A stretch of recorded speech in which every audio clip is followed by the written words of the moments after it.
A very good morning, dear students. Now in decimal fractions we have already finished now the place value and addition of fractions. Today we are going to learn the last part of the lesson, that is subtraction of the decimal fractions. So let's begin with taking an example. Okay, so let's take an example, that is 15.41 minus 8.58. Okay, so we have to solve this problem, that is 15.41 and subtracting from it 8.58. So let's start doing it.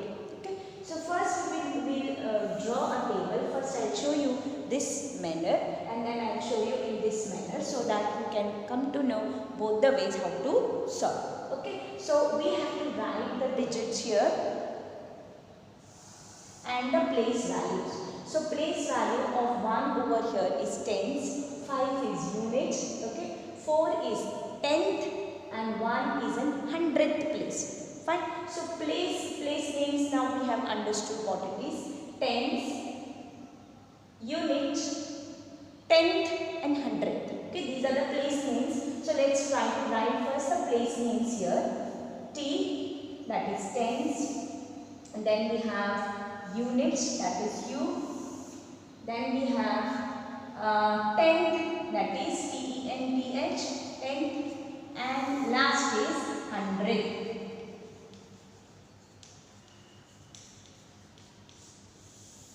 Okay, now let's try to write the numbers. Okay, so we will keep here two blank spaces like this, so that if any number is borrowed, we have to be able to write here in these columns. Fine. So we have to keep these spaces blank. Fine. Now let us try to write the digits now of the number, decimal number. So first one is 1, which is in place of tens. Okay. Then 5 is in units place. 4 is in tenth place, that is after the decimal number. So we'll draw one more line here, so that you can come to know that over here that is the decimal point. Then 4 and last is 1, which is in the hundredth place. So like that we will write the second number also, that is 8.58. Okay, so first write the subtraction sign here, that is minus sign, and write here 8. 8 is not in tens place, but it is in the case of it is in place of unit. Okay, so you have to write it below 5. So you will write here 8. Right? Then we have 5 in tenth place and 8 in hundredth place. Fine. Now we have to subtract. Now let's see now how we can subtract this. Now you know this is hundredth place. That means 1 is 100th and 8 means 800th. That means 8 by 100 and 1 by 100. Okay, so this is 100th and this is 800. Can we subtract 800 from 100? No, my dear students, we cannot subtract. That means we need to borrow 10 hundredths from 10th place. What we have to do?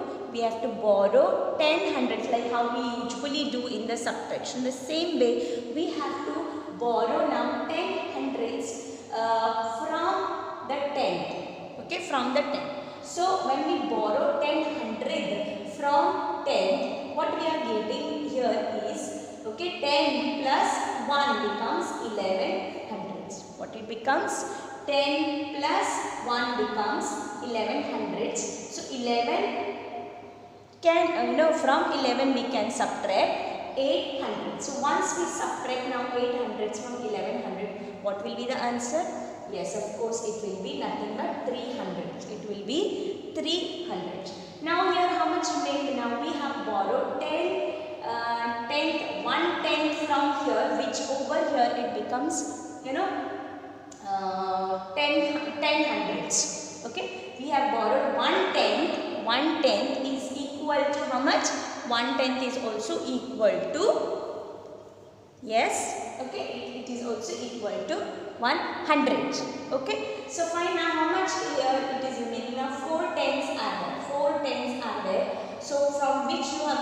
already subtracted, and taken this side. So here how much remaining now? 3 tenths are remaining. Okay, how much is remaining now?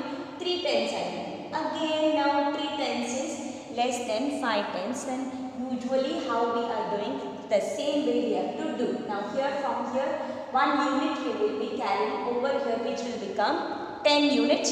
So which after 10 units, if we add 1 unit if we take from here, it becomes 10 tenths. Okay, 10 tenths, and 10 tenths plus 3 tenths becomes 13 tenths. Correct? It becomes 13 tenths. Then we borrow from here 1 tenth. Okay, that becomes 13 tenths, and here from here it will now become 4 units. Okay, so now we can easily subtract this. Okay, so 13 minus 5 is how much? Okay, 13 minus 5 is how much?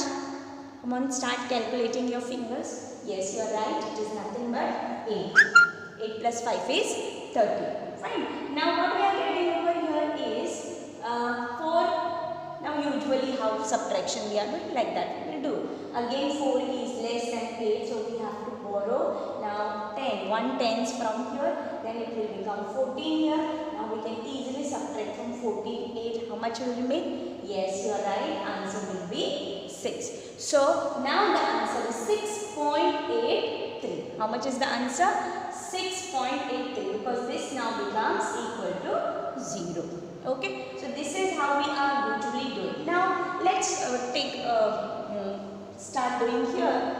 Okay, now this is how to show you how much we are carrying, how much we are borrowing from the other the numbers which are there on the left hand side. Now let's try our usual method, whether we are getting the same answer or not. Okay, so let's try the usual method. So here since 1 is less than 8, what we will do? We will borrow from here 1, and now this will become how much? This will become 11. So 11 minus 8 becomes 3. Now here how much remains here?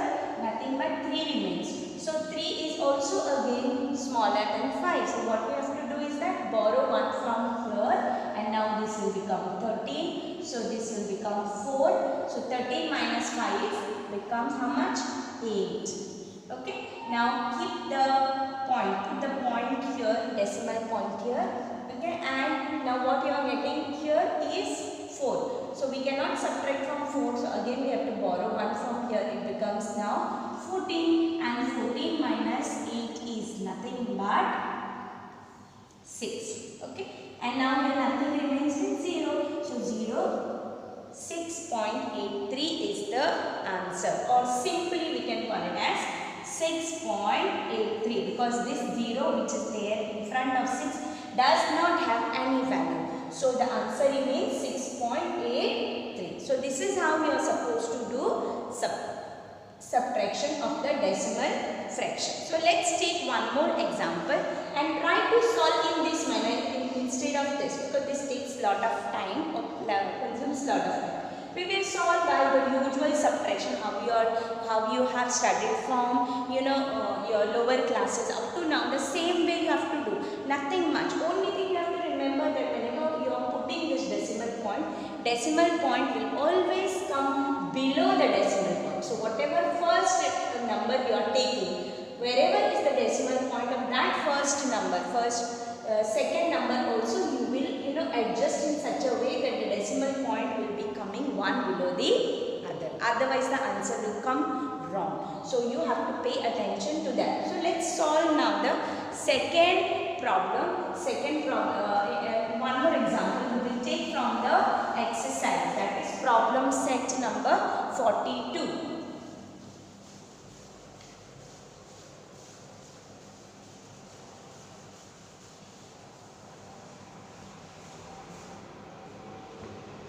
So let's see now problem set number 42. Any problem we will take.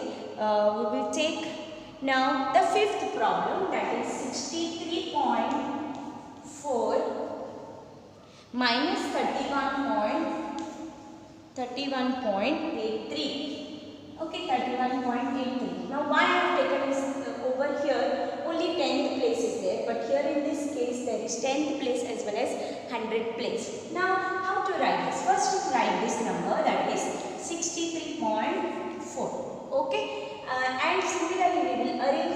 number over here.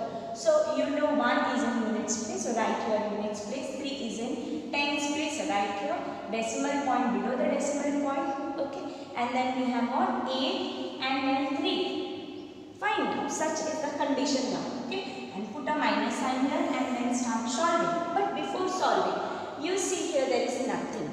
Okay, there is nothing, but you can put here 0, and you have already learned that even if there is a 0 here, the answer is same, that is 63.4. So 63.4 can be also written as 63.40. Okay, so that doesn't matter. So now we can do this by usual subtraction method. So let's do it. So since here it is 0, this is 3, we cannot take out 3 from 0. So we need to borrow 110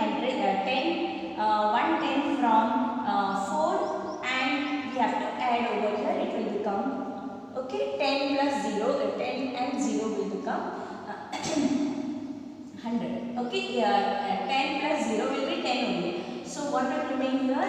10. So 10 minus 3 becomes 7. And now we have borrowed 1 from here, so this will become 3. Again 3 is smaller, so we will have to make it to 13. Okay, and from here it will 1 becomes less, so we will write it as 2 here first only. Now you are getting here 13 minus 8. 13 minus 8 is how much? Yes, dear students, come on, quickly tell me. 13 minus 8 is nothing but 5. Okay, 13 minus 8 is 5. So what remains here? Now 5 and 7. Fine, now here there is a decimal point, so you put here a decimal point. Fine, now what you are getting here? 2 and 1. So now you can easily subtract 1 from 2, correct? So when we subtract 1 from 2, we are getting the answer as 1. Okay, and now what remains here? This, we have nothing, we have not borrowed any number from 6, therefore 6 remains as it is. So it becomes now 6 minus 3 is equal to 3. So this is the answer. This way you have to solve the problem set. Fine. So I hope so you have understood how to do subtraction of decimal fractions as well as addition of decimal fractions. Only thing you have to remember that whenever you are placing the numbers one below the other, see that the decimal point will come below one below the other, even in the answer also. You cannot change the place of the decimal point. If you change the place of the decimal point, then the whole answer will come wrong. So that you have to pay attention. Otherwise, usually addition how we do, usually subtraction how we do, same way over here also you have to do. You don't have to take lot of attention how to solve subtraction. Only thing you need to place the numbers properly. So I hope so you have understood this whole lesson. You will try to practice these problems from all the problem set, and then once you have practiced, you can easily solve all the problems from decimal fractions. Now till we meet again in the next lesson, bye and thank you dear students.